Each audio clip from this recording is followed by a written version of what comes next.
कोयले से बिजली बनाने के लिए सबसे ज्यादा कोयले का इस्तेमाल होता है। और वो कोयला कहाँ पे मिलता है? कोयला खदान में। कोयला खदान से रेलवे द्वारा कोयले को लेकर आया जाता है पावर प्लांट के अंदर में। और पावर प्लांट के अंदर में एक बहुत ज्यादा बड़ा वार्ड होता है कोयला रखने के लिए, वहां पे लाया जाता है। वहां पे जब ट्रेन आता है तो उसको उतारने के लिए प्लांट के अंदर में कई सारी मशीनें लगा रहता है, जिसमें सबसे परिचित एक मशीन है लिफ्टिंग मशीन। लिफ्टिंग मशीन के जरिए क्या होता है कि कोयले को उतारा जाता है ट्रेन के अंदर से। किस तरह से उतारा जाता है उसके बारे में जान लेते हैं। जब ट्रेन आता है तो सीटी स्कैन जो मशीन होता है ना, आदमी का एमआरआई होता है। एमआरआई मशीन में क्या होता है, ट्रे होता है, ट्रे के ऊपर में आदमी सो जाता है और वो मशीन ऑटोमेटिक उसको अंदर खींच लेता है। अंदर खींचने के बाद में उसको क्या होता है कि पूरा सीटी स्कैन कर देता है बॉडी का। उसी तरह ये जो लिफ्टिंग मशीन होता है, इसके अंदर ट्रेन चला जाता है। ट्रेन चला जाता है, उसका जो इंजन होता है मशीन के बाहर चला जाता है, और उसके पीछे वाला जो बुग्गी होता है वो मशीन के अंदर में रहता है। तो जो बुग्गी मशीन के अंदर में रहता है उसको दोनों तरफ से कपलर को छोड़ा दिया जाता है, यानी कि इंजन का जो कपलर होता है उधर से भी छोड़ा दिया जाता है, और पीछे जो डब्बा में लगा हुआ है डब्बा, दूसरा डब्बा, उसको भी डिस्कनेक्ट कर दिया जाता है, कपड़े को छोड़ा दिया जाता है। और छोड़ाने के बाद में क्या होता है कि वो जो डब्बा है फ्री हो जाता है। उसको जो लिफ्टिंग मशीन है पूरा का पूरा पलट देता है। कैसे पलट देता है? नीचे वाला जो हिस्सा है ट्रेन का बुगी का उसको ऊपर कर देता है, और ऊपर वाला जो हिस्सा है उसको नीचे कर देता है। तो क्या होता है, पूरा का पूरा कोयला नीचे गिर जाता है। और जहां पे कोयला गिरता है वहां पे क्या है, जाली लगा रहता है, बहुत मोटा मोटा जाली लगा रहता है, इतना गैप रहता है उसमें, और उसी पे कोयला नीचे गिर जाता है जाली के नीचे। और जाली के नीचे भी कन्वेयर बेल्ट चलता रहता है, कन्वेयर बेल्ट चलता रहता है वहां पे। तो क्या होता है कि कन्वेयर पे गिरता है और कन्वेयर के थ्रू ये सीधा चला जाता है कोयला वार्ड में।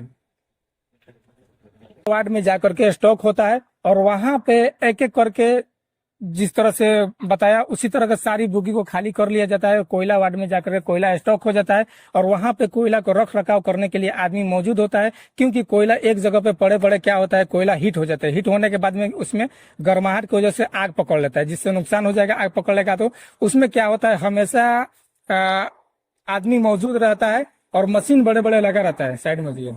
मशीन उसको कोयले को उलट पलट करता रहता है ताकि कोयला हमेशा ठंडा रहे और गर्माहट की वजह से आग न पकड़े उसमें।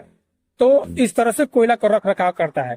अब जान लेते हैं कि कोयले से बिजली कैसे बनता है। तो मैं आपको बता दूं कि कोयले से बिजली नहीं बनता है। कोयले को जलाने के लिए पावर प्लांट में लेके जाया जाता है। कोयले से स्टीम को बनाया जाता है, और स्टीम कहाँ से निकलता है? बॉयलर से निकलता है। बॉयलर में पानी रहता है, पानी से स्टीम निकलता है। तो क्या होता है कि बॉयलर में कोयला जलाने से पहले कोयले को क्या करता है, क्रेशर मशीन में डाला जाता है। मशीन अपने टेक्निक से कोयले को उठाता है, और उठाने के बाद में वो क्या करता है कि कन्वेयर पर शिफ्ट कर देता है। कन्वेयर का पट्टा चलता है और वो क्रेशर मशीन में लेके जाता है। क्रेशर मशीन में ले जाने के बाद में बड़े बड़े जो कोयला होता है उसको छोटे छोटे टुकड़े में तोड़ देता है। क्रेशर मशीन एक तरफ से तोड़ता है और दूसरी तरफ से निकाल देता है, और वो अलग एक एक कन्वेयर के बेल्ट पे गिरता है। वो कन्वेयर बेल्ट के जरिए जाता है मिल में। मिल में जाने के बाद में उस कोयले को पीस करके एकदम आटा की तरह बना लिया जाता है, एकदम मैदा की तरह बना लिया जाता है। इतना पाउडर बना लिया जाता है में ही कि अगर उसको हाथ पे लेकर के फूंक मारिएगा तो धूला की तरह उड़ जाएगा। इतना में ही बना लिया जाता है। इतना बारीक बना लिया जाता है कोयले को कि हाथ पे आप रख के फूंक मारिएगा तो धुएं की तरह उड़ जाएगा। इतना बारीक बना लिया जाता है। अब इस डाला जाता है बॉयलर मशीन में। बॉयलर मशीन क्या होता है कि बहुत बड़ा मशीन होता है, तकरीबन 3 मंजिल हाइट होता है। आप देख सकते हैं, मैं फोटो दिखा रहा हूं, आप देख सकते हैं ये बॉयलर मशीन है। और इसके बहुत सारा इसमें पार्ट रहता है, जिससे कि हमारा कोयला जाता है ना तो नीचे वाला पार्ट में जाता है। बॉयलर मशीन के नीचे वाला पार्ट में जाता है। ज्यादा मोटा जो राख होता है वो नीचे चला जाता है, नीचे जाता है बॉयलर के नीचे। तो उसमें झरना टाइप का एक प्लेट लगा रहता है, वो हिलता रहता है और झाड़ करके वो राख को नीचे गिरा जाता है। और राख कन्वेयर के जरिए सीधे वो राख वार्ड में चला जाता है, और वहां से जो चला जाता है वहां पे स्टॉक हो जाता है। उस राख को सीमेंट कंपनियां खरीद कर उससे सीमेंट बना ले जाते हैं। मतलब कि कोयले के राख से सीमेंट भी बनता है। अब आते हैं बॉयलर के अंदर। बॉयलर के अंदर दूसरा राख होता है उड़ने वाला। पाउडर है तो जाहिर सी बात है धुआं के साथ में पाउडर उड़ेगा अभी, तो उड़ के जाएगा तो चिमनी द्वारा उसको बाहर निकाला जाता है। कुछ मशीन भी लगाया जाता है चिमनी के ऊपर है। ये हो गया बॉयलर के बाद।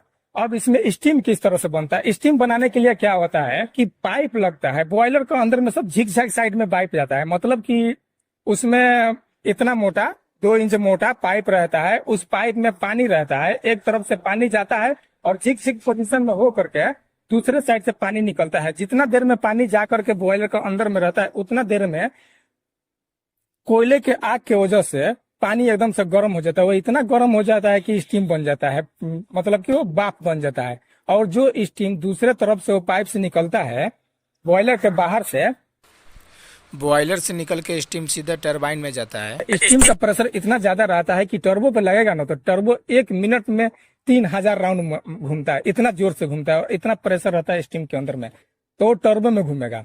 अब टर्बो में लगा रहता है एक रॉड, वो रॉड रहता है जनरेटर से कनेक्ट, यानी कि स्टीम घुमाएगा टर्बो को और टरबाइन घुमाएगा रॉड को, रॉड घुमाएगा जनरेटर को। जनरेटर जब घूमेगा तो बिजली पैदा होगा, और जब बिजली पैदा होगा तो वो बिजली एक हाई पावर ट्रांसफार्मर को दे देगा। वो हाई पावर ट्रांसफार्मर क्या करेगा, उसको ग्रिल में भेज देगा, ग्रिल में से डिस्ट्रीब्यूट हो जाएगा पूरा बिजली, और वहां से हमारा देहात में, गांव में, शहर में, फैक्ट्री में जाएगा। इस तरह से बिजली बनाने का प्रक्रिया होता है। और इसमें बहुत सी बारीकियां है जो मैं नहीं बताया हूँ इस वीडियो में। इसके लिए मैं अगला वीडियो बनाऊंगा और भी बहुत सारी बारीकियां है, इसके बारे में बताऊंगा। आज के लिए